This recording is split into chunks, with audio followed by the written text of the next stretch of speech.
여전히 이 모든 것이 꿈처럼 느껴진다고 합니다. 안 믿었죠. 뭐 믿을 수가 없었어요. 상상도 못한 일이니까 이거는. 가스라이팅을 당하고 있지 않았나. 사회적 형제, 의존 형제 뭐 기사 나고 처음부터 이런 연극을 하셨나? 뭐 이런 생각도 했죠. 누구보다 우애가 좋았다는 형제. 그러나 이제는 남보다 못한 사이가 됐다고 합니다. 그리고 오늘 이 이야기의 주인공이 실화탐사대를 찾았습니다. 프로그램을 공유해 주시는 게 조금 어려웠을 것 같은데 현장으로 나오시게 되셨는지. 이 자리가 제가 30년 넘게 방송하면서 가장 어려운 자리인 것 같습니다. 제가 피해를 입었지만 사실은 뭐 더 이상의 피해자가 나오지 않았으면 하는 마음으로 용기를 냈습니다. 1991년 연예계에 데뷔한 박수홍 씨. 30년이 넘는 시간 동안 한 번도 쉬지 않고 달려온 그는 작년 4월 전 소속사 대표인 친형을 횡령 혐의로 고소했습니다. 형과 형수를 많이 믿었고 또 가족을 온전히 사랑했기 때문에 처음에는 형님 측과 소통과 합의를 통해서 이것을 해결하려고 많이 시도했습니다. 그런데 약속한 때에 나타나지 않았고 연락조차가 안 되는 상황이 계속되면서 고소를 결심할 수밖에 없는 상황이 됐습니다. 의 좋은 형제로 불렸던 형과 박수홍 씨. 대체 둘 사이에 무슨 일이 있었던 걸까? 우리는 박수홍 측 법률 대리인을 만났습니다. 박수홍이 벌어들인 수익을 7대3으로 나누기로 하는 약정을 체결하고 30년간 같이 동업관계에 있었습니다. 그런데 그 돈들을 다 착복했습니다. 장 보는 거, 마사지 받는 거, 사우나 하는 거, 또 머리 커트하는 거, 무슨 고가의 백화점에서 사는 여성 의류라든지 이런 것들은 기본적으로 비용 처리를 해서도 안 되고 공제를 해서도 안 되는데 그냥 임의로 그냥 카드를 쓴 겁니다. 법인카드의 사적 유용이 의심되는 사용 내역들. 정말 알뜰하게 횡령했구나. 굉장히 생활 필수품까지 전부 다 법인카드로 사용했다. 상품권 구매, 피트니스 클럽, 고급 음식점 등 수차례에 걸쳐 법인카드가 사용된 곳입니다. 우리는 그중 눈에 띄는 몇 군데를 찾아가 봤습니다. 여기가 좀 규모가 큰 편인 것 같은데. 맞아요. 그래서 프리미엄 지점이 몇 개 없는데 여기가 이제 프리미엄. 그 혹시 박수홍 씨가 여기 다녔다는 말이 있던데. 형님이신가 연예인 박수홍님은 한 번도 못 뵀는데 형님인가는 지금도 아마 다니고 있어요. 지금도요? 네, 형님? 네. 계속 다니시는. 저 어떤 모니터 운영하는데 혹시 연예인 의상도 여기서? 연예인 의상이요? 네. 아니요, 따로 구입하는 건 없는데요. 백화점에서 보통 구입 잘 안 하나요? 아니요, 따로 인사랑 추천해서 아니면 매장에서는 잘 안 하는데. 백화점에서 의상 비교가 나갈 수가 없는데. 그리고 박수홍 씨 본인도 모르는 사이에 거액의 돈이 출금됐다고 합니다. 박수홍 씨 본인 명의의 개인 통장이 있지 않습니까? 그 통장을 받아서 공인인증서, OTP, 인감도장, 신분증을 박진홍 씨가 모두 다 관리하였고 그 과정에서 대략 40억 가량의 개인 자금을 다시 횡령했습니다. 그렇게 형이 횡령한 금액은 지난 10년간 약 116억 원. 그런데 이뿐만이 아니라고 합니다. 근무한 적 없는 직원에게 인건비가 지급된 내역도 확인됐는데요. 제가 통장을 그때 빌려드린 적이 있거든요. 아무것도 모르고 그냥 그거 잊어먹고 살다가 점찰 쪽에서 전화 온 거예요. 횡령 쪽으로 저도 이제 포함이 돼 있다. 어떻게 된 거냐 해서 놀랬죠. 저는 보지도 못한 돈이니까 계좌를 다 뒤져봤더니 이제 상암동 지점에서 CD기로 뺀 정황이 있더라고요. 그러니까 한 번에 못 빼니까 3일, 4일 정도를 계속 뺐더라고요. 우리는 20년 넘게 미디어 업계에서 종사하고 있는 한 관계자를 만났습니다. 제가 처음 봤을 때부터 수홍이 매니저를 하고 있었거든요. 감자골이라는 아시겠지만 4인방의 이제 매니저를 수홍이가 형을 이제 데리고 와서 뭔가 믿을 만한 사람이 우리 쪽 이 매니저를 봤으면 좋겠다. 제1회 KBS 대학 개그제 출신 멤버인 김국진, 김용만, 김수영, 박수홍으로 구성돼 90년대 개그계를 휘어잡았던 감자골. 친형은 감자골의 매니저였습니다. 그렇게 입문을 해서 쭉 하다가 나중에는 수홍이만 데리고 이제 매니지먼트를 하게 된 거죠. 수홍이는 거의 뭐 연예인을 시작하면서 거의 지금까지 그냥 매니저는 친형 하나였고. 소속 연예인은 박수홍 씨 단 한 명. 그리고 형은 박수홍 씨 출연료로 수익이 발생하는 2개의 법인 회사의 대표였습니다. 처음에 설립할 때 7대 3의 지분으로 설립하겠다라고 형이 얘기를 해줬었는데 알고 보니 박수홍 씨의 지분은 0이었고 형의 가족들의 지분이 100%로 돼 있다. 그리고 라엘도 역시 본인께서는 7대 3의 비율로 지분을 보유하고 있는 걸로 알고 있었는데 나중에 보니까 5대 5였다. 더 황당한 건 박수홍 씨 조카들까지 회사의 주주였던 겁니다. 배당도 받습니다. 그 법인카드는 우선 학원 같은 데도 결제가 돼 있더라고요. 학원이요? 예. 어떤? 중고등학교 뭐 영어 수학학원. 예. 미술학원. 횡령 증거는 너무도 명확합니다. 결코 짧지 않은 시간. 그동안 왜 눈치채지 못했던 걸까요? 의심한다는 것 자체가 죄를 짓는 것 같았어요. 내가 내 형을 의심한다고? 내 형수를 의심한다고? 그러면 난 죽어야지. 내가 어떻게 나를 위해서 희생하고 저렇게 나를 위해서 아끼고 사는 사람들을 어떻게 통장을 보여달라고 그러고 내가 물론 제가 바쁘게 살았지만 정말 세상에 누군가를 믿고 살아야 되지 않습니까? 혼자 살 수 있는 사람이 없지 않습니까? 정말 믿었어요. 이거 네 거다 그럼 믿었고 이 보험 들어라 그러면 당연히 믿었고 나를 위해서 살고 있으니까. 근데 뚜껑을 열어보니까 아니 그냥 죽어야 되겠다는 생각밖에 안 했었어요. 감히 의심할 수 없었다고 합니다. 아무튼 경찰을 끌고 다니셨어요. 하얀색. 그래서 수홍이가 어느 정도 돈을 번 후에 좀 그래도 편안하게 하자고 몇 번을 얘기를 하고 차 바꾸라고 몇 번을 얘기하고 했는데도 안 된다. 수심을 틀어뜨리면 안 된다. 와이프 쇼핑백을 핸드백 대신 들고 다닐 만큼 검소함의 대명사였고. 때로는 검소함을 박수홍 씨에게도 강요했다는 형. 매번 그 동대문 새벽시장에 옷을 사러 가셨었어요. 직접. 그 모자를 푹 쓰시고 최대한 뭐 티를 안 내려고 하시는데 다 아실 건데 뭐 박수홍. 그것도 도매시장 가셨어요. 수홍 형이 그렇게 검소하게 샘플로 사셨죠. 하지만 조금씩 생기기 시작한 균열은 서서히 본 모습을 드러내기 시작했습니다. 믿었던 사람에게 제 인생의 많은 부분을 부정당하는 순간에는 이게 주체가 안 되더라고요. 저한테는 지옥 자체였습니다. 그리고 실화 탐사대를 찾은 또 한 사람. 예, 개그맨 손원수입니다. 그는 박수홍 씨 친형의 본 모습을 봤다고 합니다. 왜냐면 저도 잠깐이지만 한 3, 4개월이지만 그 매니지먼트를 해주셨거든요. 제가 군대 막 제대하고 선배님이 제안을 해서 잠깐 있었어요. 그 친형의 어떤 그 냉정하고 차가운 뭐가 있어요. 되게 따뜻하고 좋은 사람이었잖아요.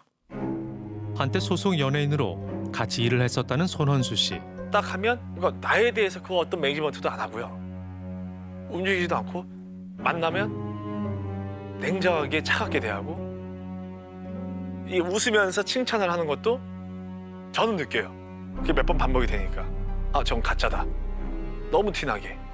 3개월 만에 제가 그 판단을 내린 이유가 있어요. 그 사람한테는 박수홍만 있어야 되는 거예요. 그리고 지인들이 기억하는 형의 모습이 또 하나 더 있습니다.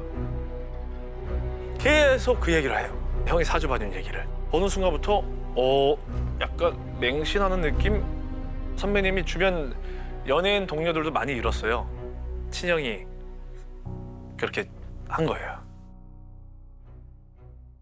들어가기 전에 제 사주를 먼저 보시고 그때 이력서 보고 이미 사주를 봤다. 네 이미 그렇게 해가 될 사람인지 안 될 사람인지 뭐 이런 걸 보시는 것 같아요. 오랜 기간 사주를 공부했던 형. 그는 사주풀이를 통해 많은 결정을 해왔다고 합니다. 방송에서 많이 언급된 전 여자친구와의 이별 사유 역시 바로 사주 때문이었습니다. 얘랑 결혼하면 너가 죽는다.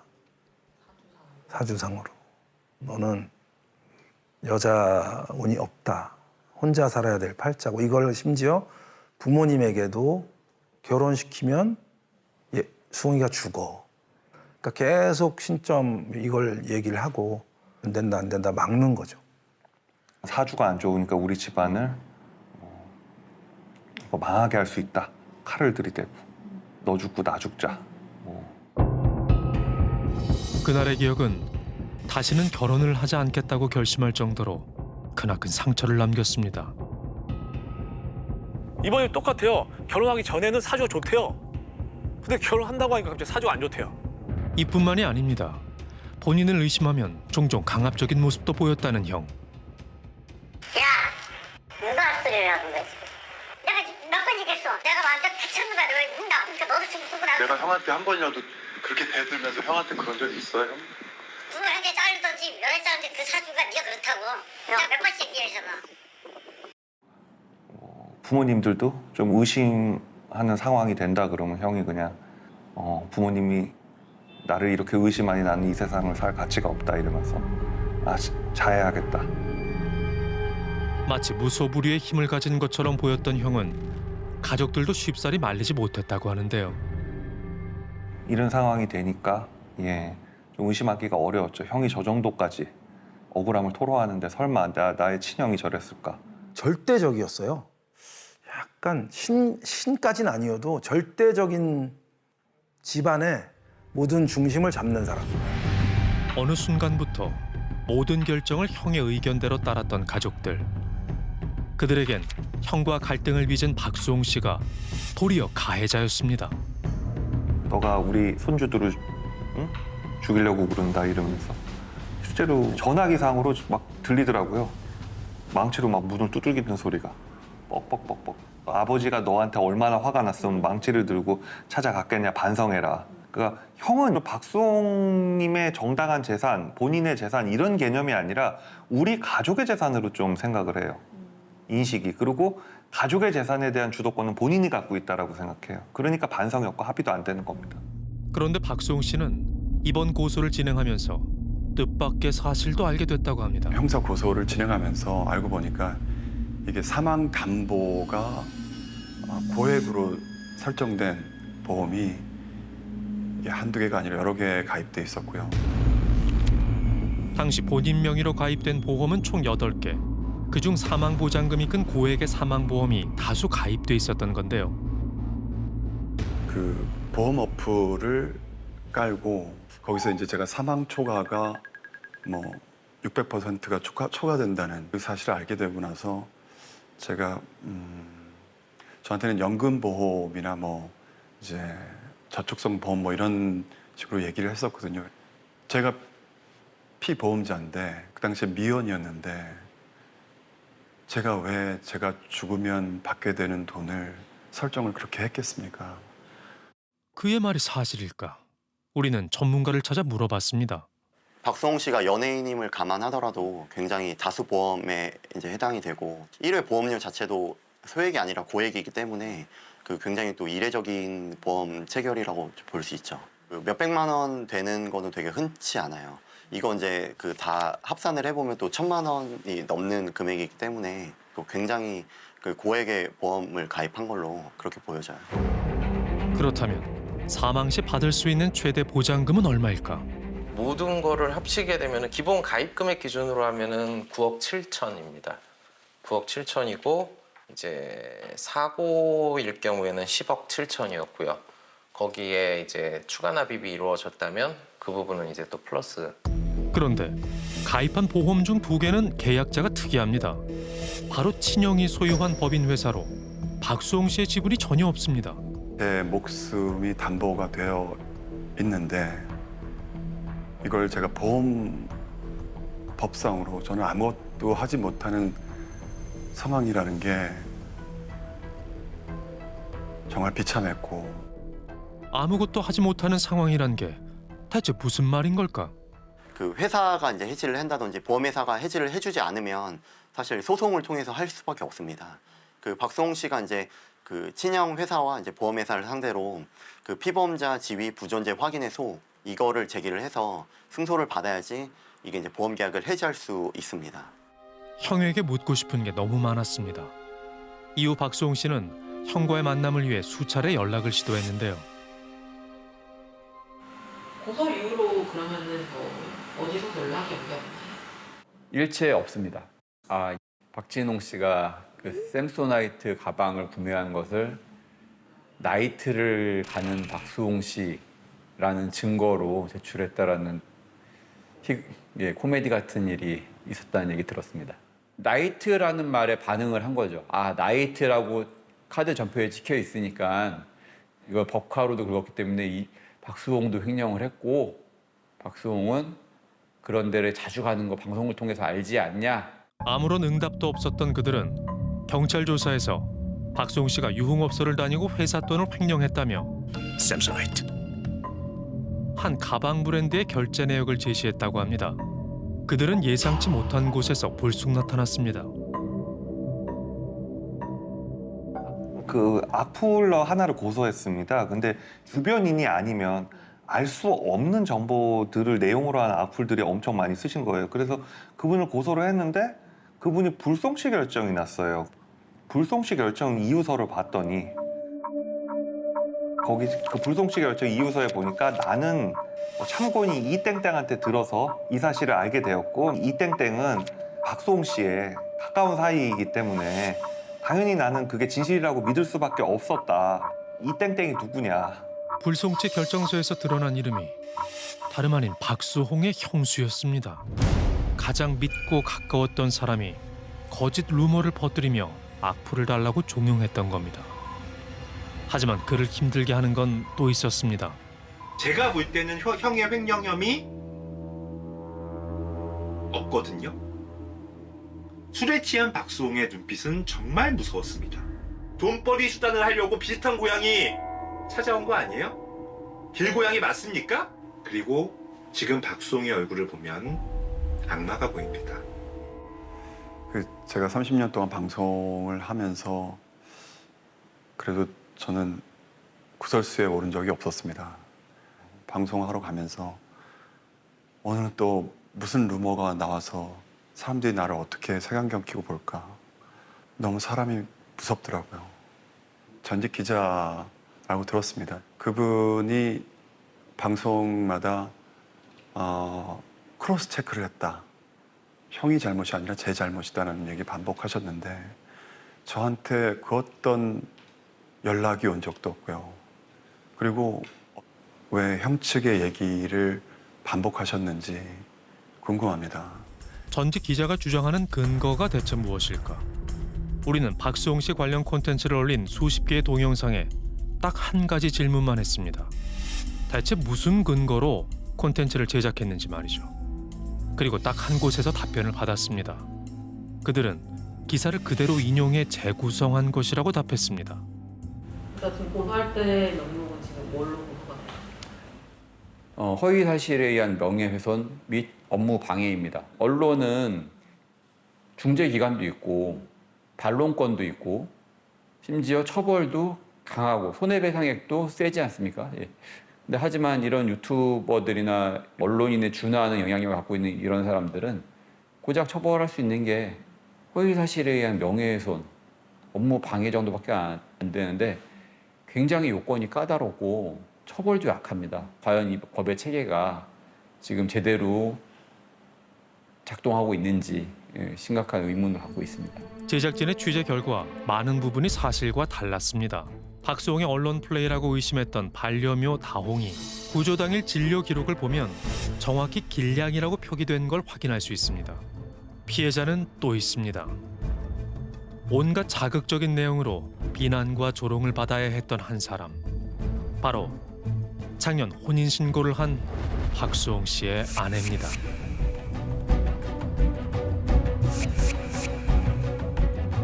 아내의 오랜 지인들은 도저히 이해할 수 없다고 합니다. 루머 중 혹시 제일 이게 말이 안 된다고 생각했던 거 있으세요? 마약? 다 말이 안 다 말이 안 되긴 했죠. 회장님도 회장님도 말이 안 돼. 전에 만났던 사람 얼굴을 아는데 벤처 없네. 하는 걸 본 적이 없는데. 뭐 라스베가스를 갔다고? 거기 가지도 않았는데. 당사자 역시 처음엔 황당했다고 합니다. 그런데 사실과 다른 내용을 보이는 대로 믿는 사람들이 늘어났고 대담해진 그들은 김 씨의 얼굴까지 공개하며 조롱했습니다. 불에 시달려가지고 뭐 극단적인 선택을 하거나 뭐 우울증에 걸린다든지 이런 거를 되게 크게 막 감정이 이입되진 않았는데 이제 같은 친한 친구가 그런 걸 겪은 거를 지켜보고 스트레스 받고 뭐 아까 오염 탈모라든지 아니면 막 좀 생사랑 나눠 사냐 잔인하다는 거를 제가 생각하고 있어요. 각종 루머에 반박할 근거는 충분했습니다. 과거 만났다는 회장님 관련 단어는 단 한 차례도 등장하지 않았고 함께 마약 투약을 인삼고 라스베거스 여행을 갔다는 등의 주장 역시 모두 거짓이었습니다. 익명성만 믿고 사실 확인 없이 소문을 가볍게 소비했던 사람들. 우리는 피해자의 가족을 만났습니다. 우리 사랑하는 딸, 지금까지도 다 힘든 거 잠깐.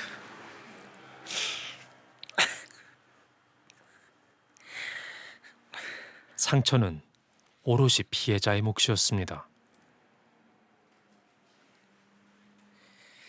우리 집사람 와이프는 그 공황장애까지 갔다가 신경 안정제까지 지금도 약을 먹으면서 생활을 하고 있는데 우리 사랑하는 딸을 그 인격 살인이나 어떤 그 개인 프라이버시를 짓밟는 것이 너무 화가 났어요. 눈에 넣어도 아프지 않은 딸. 오히려 딸이 상처받진 않았을까. 그게 더 걱정된다고 합니다. 그 어떤 객관적이거나 공정하지 않은 어떤 루머에 의해서 그거를 얼굴까지 공개를 하면서 이윤 창출을 한다는 그런 것들은 없어졌으면 좋겠습니다. 이거는 이제 부모로서, 딸 가진 부모로서 제2의 제3의 어떤 피해자가 없었으면 좋겠습니다. 지난 27일 김용호 씨는 허위사실 유포로 인한 명예훼손 혐의가 인정돼 검찰로 사건이 송치됐습니다. 대체 언제까지 가해자가 아닌 피해자가 자신의 결백을 증명해야 할까요? 이 모든 것의 시작은 박수홍 씨와 형의 갈등에서 터져나왔습니다. 우리는 박수홍 씨 친형의 입장을 듣기 위해 수차례 연락을 시도했습니다. 죄송해요. 전화 잘못하셨습니다. 혹시 님 아니실까요? 전원이 꺼져 있어 음성사서함으로 연결되며 저희는 말씀드릴 게 없다고 답변 드리겠습니다. 저희랑 잠깐 통화하는 것도 어려우시대요? 저희 그냥 공식적인 입장을 듣고 싶은 건데. 네네네. 답변이 없었던 그들은 방송 예고가 나가고 갑자기 연락이 왔습니다. 박수홍 씨의 주장은 거짓이다. 법인카드의 사적 유용, 용역비 지급 등 일부 의혹에 대해선 시인하지만 모두 다 이유가 있었다고 말이죠. 1년 넘게 이어져온 형과의 법정 공방. 박수홍 씨는 하루빨리 법적 판단이 나와 대중들 앞에 떳떳한 모습으로 서고 싶다고 합니다.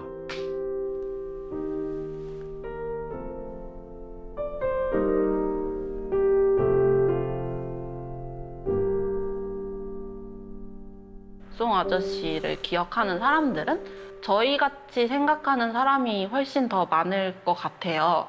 저희같이 좋은 기억으로 가지고 있는 사람들을 더 생각하고 힘내주셨으면 좋겠어요. 어릴 때 너무 좋은 추억을 주셨잖아요. 진짜 그걸로 계속 살아왔단 말이에요. 그냥 믿어요. 송혜연 씨는 그냥 너무 믿고 진짜 그냥 앞으로는 행복하셨으면 좋겠어요. 네, 안녕하세요. 조석입니다. 수홍이 형은 이제 저하고 91년 KBS 대학개그제 동기이자 저하고 정말 친한 또 우정을 나누는 그런 친한 형님입니다. 뭐 지금도 그 착한 심성과 성품은 변하지 않고요. 그리고 또 제가 힘들 때 형이 참 많이 또 저를 위로해주고 저에게 정말 평생을 이어가면서 형한테 정말 잘해야 되는 저한테는 진짜 좋은 형이고 형을 또 좋아하고 존경하고 앞으로도 우리의 또 이런 그 마음 변하지 않고 평생을 또 의지하면서 그렇게 살자고. 박서방 결혼 잘했구나. 그런 생각이 들어요. 앞으로서 딸의 손을 잡고 걸어갈 수 있는 그런 평범한 것이 행복이지 않을까 이렇게 생각이 듭니다. 그 역시 진심을 전해왔습니다. 눈에 보이진 않지만 공기처럼 다 연결돼 있대요, 사람이. 지켜봐 주셨던 분들이 저를 힘을 내라고 응원의 글을 정말 많은 분들이 수만 명이 올려주셨어요. 정말 잘 살진 못했지만 그래도 부끄럽지 않게 살았다고 자부를 하는데 정말 그 글을 읽으면서 울면서 버텼습니다. 누군가가 이겨내면은 그 다음 피해자가 없을 거고요. 또 말도 안 되는 거짓 속에서도 진실을 보게 되지 않을까 싶습니다. 작은 힘이지만 정말 노력하면서 살겠습니다. 감사합니다.